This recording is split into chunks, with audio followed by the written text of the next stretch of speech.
Level तक गिर गए, आप घर घर सिंदूर पहुंचाने पहुंच गए। सिंदूर दान, अंजना जी बिहार से हैं, सिंदूर दान सिर्फ और सिर्फ पति करता है, गैर मर्द सिंदूर दान नहीं करता है। और अगर यही भाजपा वाले लफंगे बिहार में औरतों के पास पहुंच जाते हैं ना घर घर सिंदूर पहुंचाने, हौंक देती महिलाएं वहां पर। जिस हौंकने की बात आज कर रहे हैं प्रधानमंत्री जी, उसी तरीके से हौंक देती। अभी बदत है भाई, अभी बदत है। ठीक है, छोटा सा सवाल, उसके बाद से जवाब, उसके बाद से मैं यहाँ के सवाल लूंगी।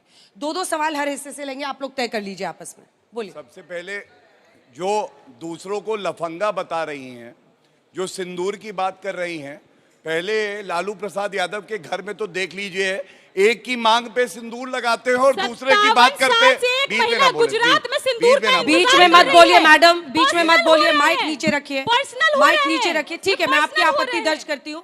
पर्सनल अटैक करके कोई फायदा नहीं है, टॉपिक पे रहते हैं, टॉपिक पे रहते हैं। कैसे पर्सनल? तेज प्रताप यादव क्या मंत्री नहीं थे बिहार सरकार में? तो पार्टी ने उनके खिलाफ कार्रवाई की है ना, पार्टी अगर आप नैतिकता की बात कर रहे हैं। इसीलिए मैंने कहा लफंगे शब्द का इस्तेमाल किया, तो बिल्कुल ये बात बोली जाएगी। जो इनका नेता रहा है उसने ऐसा बयान दिया, उसके बाद मैं उस पर अपनी आपत्ति दर्ज कर रहा हूं। दूसरा, इनके ही मंत्री रहे सुरेंद्र यादव, वो भारतीय सेना को हिजड़ों की फौज बता देते हैं। क्या बात कर रहे हैं? झूठ नहीं है मैडम, 2023 का उनका बयान है, अग्निवीर जब स्कीम लॉन्च हुई। अगर जानकारी ना हो तो पढ़िए लिखिए। मैं ये उम्मीद, चौथी पास तेजस्वी यादव, 8वीं पास राबड़ी देवी, 5वीं पास बीच में क्या बौखला क्यों गई है आज दीदी? दीदी बौखलाई हुई है भाई।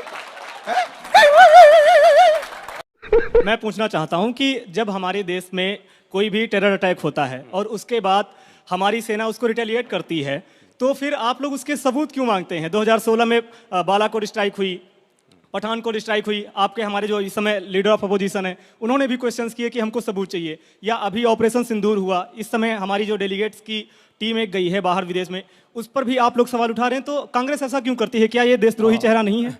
बात तो सही है। हाँ, देखिए, मैं कहूँगा प्रियंका जी को राष्ट्रीय चैनल पे गंभीरता से विषय रखना चाहिए। कोई ज़रूरत नहीं है ये खराब, घटिया और झूठा ये सब शब्दों का प्रयोग करने का। मैं पूछना चाहता हूँ, तमिलनाडु के तो मुख्यमंत्री ने क्या बोला था बिहारियों के लिए? हम तो वो शब्द, हम किसी काम को छोटा नहीं मानते। उन्होंने कहा था यही काम करने के लिए आते हैं। तो बोला था लालू जी ने स्टालिन को, चुप। तेलंगाना ने क्या बोला था, तेलंगाना के मंत्री ने बिहार के लोगों के लिए?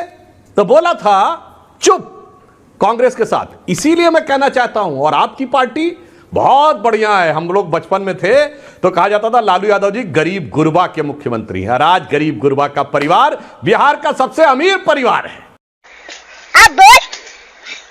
जिसके ऊपर सैकड़ों करोड़ का नोटिस है। दिल्ली में भी कहा जाता, आरोप है कि दिल्ली में फार्म हाउस है, आरोप है कि जमीनें ले ली हैं, और इनका सामाजिक न्याय कितना जबरदस्त है और अपनी जाति के लिए कितना जबरदस्त अनुग्रह है कि जब कुर्सी छोड़नी थी तो कौन नजर आया?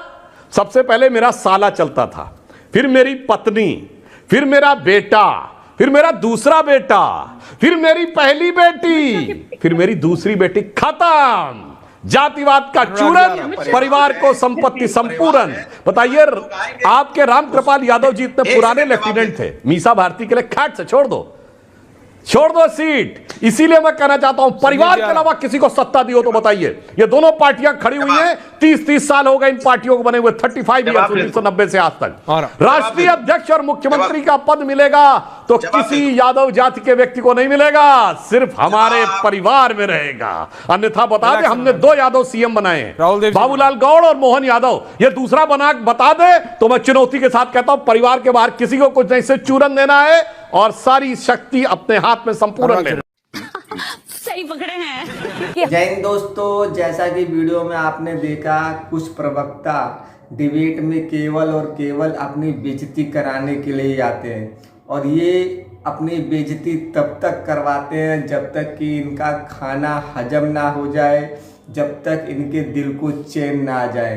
तो आपने आज कुछ ऐसी वीडियो और फनी रोस्ट इन प्रवक्ताओं के देखे होंगे जिससे कि आपकी हंसी भी नहीं रुक पा रही होगी, क्योंकि जब ये किसी डिबेट में जाते हैं तो अपना आधा अधूरा ज्ञान लेकर जो प्रोपेगेंडा करते हैं और सामने वाले को जो बेवकूफ़ और कंफ्यूज करते हैं। लेकिन अच्छा प्रवक्ता वही है जो सामने वाले को काउंटर में ऐसा जवाब दे कि उसको उसकी नानी याद आ जाए। और इनका बिल्कुल दोहरा चरित्र इन प्रवक्ताओं का, जो यह आधा अधूरा ज्ञान लेकर डिबेट में बैठते हैं और पब्लिक द्वारा ही जब इन्हें रोस्ट और इनकी बेइज्जती की जाती है लेकिन इनको शर्म तब भी नहीं आती। इनका एजेंडा वही है जो पाकिस्तान अपनी मीडिया में दिखाता है। पाकिस्तानी सरकार भी जनता को बेवकूफ़ बनाती है और ये जो घटिया प्रवक्ता हैं ये भी इंडिया में अपनी जो मासूम और जो इनोसेंट पब्लिक है उसको बेवकूफ़ बनाने का कार्य कर रही है। तो आप सोच सकते हैं ऐसे प्रवक्ताओं से आपको बच के रहना चाहिए। वो जो भी प्रोपेगेंडा फैला रहे हैं उन पे सही ढंग से रिसर्च कीजिए, फिर उनकी बात मानिए, क्योंकि ये अपने वोट बैंक के लिए कोई सा भी प्रोपेगेंडा फैला सकते हैं। तो आई होप आपको ये वीडियो, ये फनी रोस्ट बहुत ज़्यादा पसंद आया होगा। और अगर आप हमारे इस चैनल पर नए आए हैं, पहली बार देख रहे हैं, तो इसे सब्सक्राइब करना ना भूलें और इस वीडियो को जितना हो सके उतना लाइक और शेयर कीजिए। मिलते हैं एक और धमाकेदार वीडियो में आपके साथ। तो जय हिंद।